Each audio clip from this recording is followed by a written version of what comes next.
마지막으로 이제 이 교만은 결국은 겸손해질 때 교만은 다 물러가게 됩니다.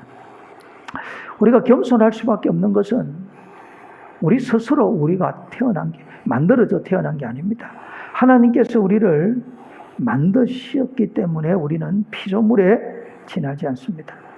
그리고 조금 전에도 말씀을 드린 것처럼 우리가 구원받은 근거는 예수님의 십자가에 있고 십자가에 흘리신 보혈에 있습니다.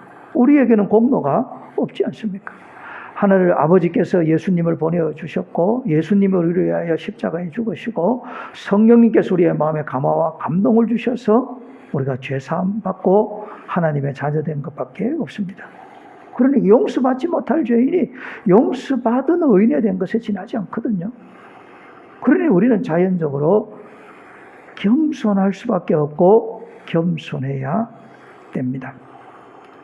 이렇게 이제 예수님 앞에 우리가 딱 나가면 겸손이 뭔지를 배우게 됩니다. 그래서 예수님께서 이 구원 사역을 통해서 겸손이 뭔지를 보여주셨어요. 빌립보서 2장 5절에서 9절까지 말씀을 먼저 한번 살펴보겠습니다.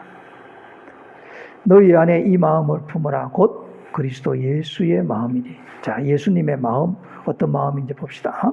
6절 그는 근본 하나님과 본체시나 하나님과 동등됨을 취할 것으로 여기지 아니하시고 하나님과 동등하신 성자 예수님이 하나님과 동등됨을 취할 것으로 여기지 아니하시고 그리고 7절에 오히려 자기를 비워 종의 형체를 가지사 사람들과 같이 되셨고 자기를 비워 종의 형체를 가졌어요. 예수님이 겸손하셨기 때문에 우리 같이 사람이 되셨다라는 말씀입니다. 8절에 더 정확하게 말씀합니다. 사람의 모양으로 나타나사 자기를 낮추시고 죽기까지 복종하셨으니 곧 십자가에 죽으심이라.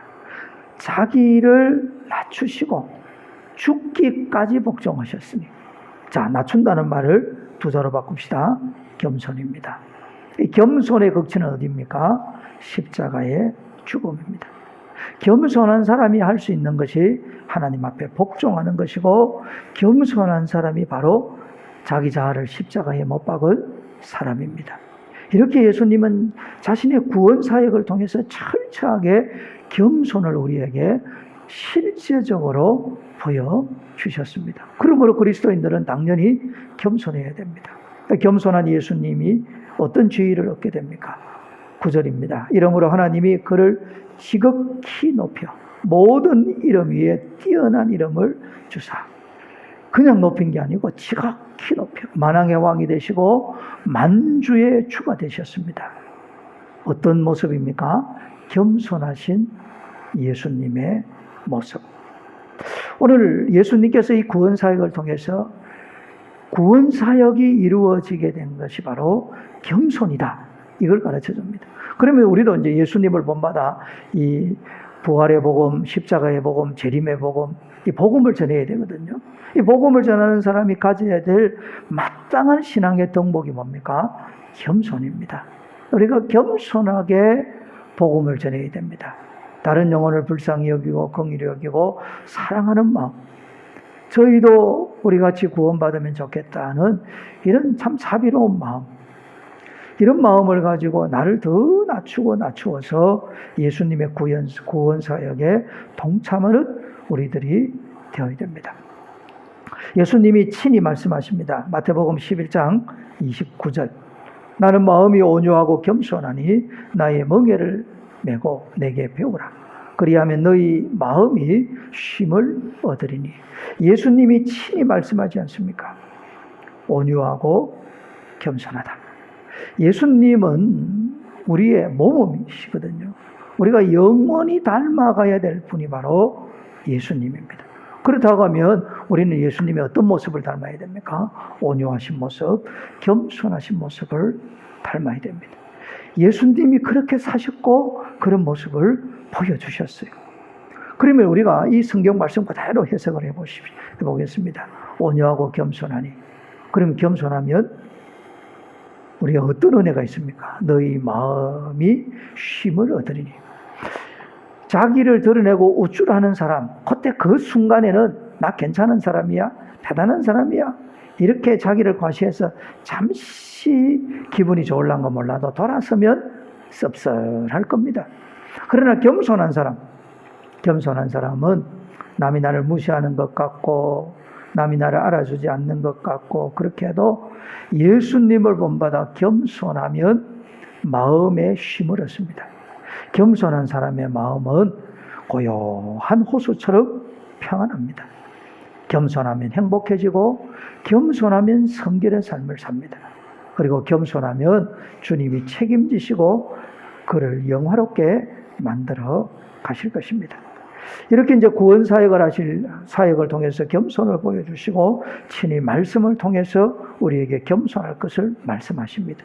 그 예수님이 마가복음 9장 35절에 이렇게 말씀합니다. 예수께서 앉아서 12제자를 불러서 이르시되 누구든지 첫째가 되고자 하면 뭇사람의 끝이 되며 뭇사람을 섬기는 자가 되어야 하리라 하시고, 자 여러분, 첫째가 되려고 하면 끝이 되어야 된다라고 말씀을 합니다. 그리고 다른 사람을 섬기는 사람이 되어야 된다라고 말씀합니다. 뭐 사람인지라 다 첫째가 되고 싶지 않겠습니까? 정말 첫째가 되기를 그런 마음이 있다면 정말 끝에 가서 앉아라는 말씀하시는 거예요. 그리고 다른 사람을 섬기려고 해야 된다는 겁니다. 이건 이제 일상생활에서 겸손을 실천하는 것을 가르쳐 줍니다. 자리에 앉을 때에 내가 여기 있는 사람보다 제일 첫째라고 생각해도 끝자리가 어딘가 생각해보고 끝자리에 앉으려고 하는 그런 의지적이고 의도적으로 자기를 낮추려고 하는 그런 노력이 필요하다고 예수님이 말씀하고 계시는 거예요. 그러니까 이 겸손해지는 것은 어떤 면에서는 마음이 예수님을 닮아야 됩니다. 내 영혼이 날마다 예수님을 닮으려고 노력해야 되고, 삶의 현장에서 어떻게 하면 내가 마지막 자리 끝자리에 앉을까라고 생각하고, 내가 어떻게 하면 좀 더 섬길까 생각하고 이러면 그게 겸손해진다는 거예요. 항상 첫째 자리에 앉으려고 하고 다른 사람에게 대접을 받고 접대받으려고 하면 겸손해질 기회가 없다라는 말씀입니다. 그 예수님의 말씀을 가만히 생각해 보시면 이렇게 행동하라라고 말씀하고 계시는 겁니다. 이 겸손이라는 것은 내면의 세계만 하는 게 아닙니다. 실제 행동으로 나타나야 됩니다. 그리고 누가복음 14장 11절에서도 이렇게 말씀합니다. 무릇 자기를 높이는 자는 낮아지고 자기를 낮추는 자는 높아지리라. 자, 이제 강의 끝날 시간에 다 돼가 갑니다. 한번 여러분 깊이 생각해 봅시다. 자기를 높이는 자는 낮아진다고 말씀하셨어요. 그러나 겸손하게 자기를 낮추는 자라면 주님이 높이신다고 약속하셨습니다. 자, 그러면 이 강의를 듣는 여러분, 앞으로 나는 나를 낮추어야 되겠다. 내 목소리는 가능한 줄이고 나를 드러내지 않아야 되겠다. 어쩌든지 상대방을 높이고 상대방을 칭찬해주고 상대방을 격려해줘야 되겠다. 이런 마음을 가집니다. 그러면 내가 스스로 나를 자꾸 낮추는 모습을 갖춥니다. 그러면 오늘 본문에 낮추는 자는 높아지리라고 하신 이 약속의 말씀을 믿습니까? 내가 나를 높이면 교만이지만 주님이 나를 높여주시면 주님이 영광을 받으십니다. 또 주님이 높아지게 하는 그 사람은 자기가 잘 안 높아져요. 모든 영광 주님께 돌립니다. 가장 은혜일 뿐입니다. 이렇게 말하는 거예요. 이렇게 자기를 낮추면 주님이 우리를 높여주신다라고 말씀하고 계시는 겁니다. 제가 오늘 이 교만에 대해서 말씀을 드렸습니다. 교만을 이기는 길은 결국은 겸손입니다. 그래서 이 겸손이 기적을 만들고 겸손이 치유를 낳고 겸손이 사람을 행복하게 만듭니다. 앤드루 머레이가 쓴 겸손이라는 책이 있습니다. 제가 여러 번 소개를 했는데 저는 지나가면서 이 겸손의 책을 자주 봐요. 왜냐하면 피조물의 영광이 겸손이기 때문에 그렇습니다. 사람의 가장 영광이 뭐냐? 하나님 앞에서 겸손입니다. 이 겸손이라는 것은 영의 신령한 세계를 맛보는 통로가 됩니다. 교만이 죽지 않으면 하늘의 신령한 것이 결코 내 속에서 역사하지 않습니다. 교만은 무엇으로 비유할 수 있냐면, 마지막으로 이 교만은 첫째가 죽음입니다. 교만은 죽음에 이르는 길이고, 교만은 지옥으로 달려가는 길이고, 교만은 저주 아래 살아가는 사람입니다. 그러면 반대로 겸손은 생명의 풍성함을 누리고, 겸손은 천국을 맛보고, 겸손은 은혜와 축복을 낳게 됩니다.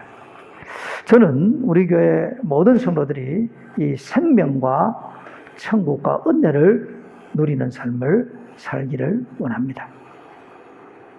그 비결이 바로 겸손입니다. 첫째도 겸손, 둘째도 겸손, 셋째도 겸손입니다. 겸손하게 살아가셔서 정말 겸손하신 예수님을 닮아가고 겸손하게 사셔서 주님이 높이시는 그 높임의 영광을 누리는 이런 은혜가 있기를 축복합니다. 감사합니다.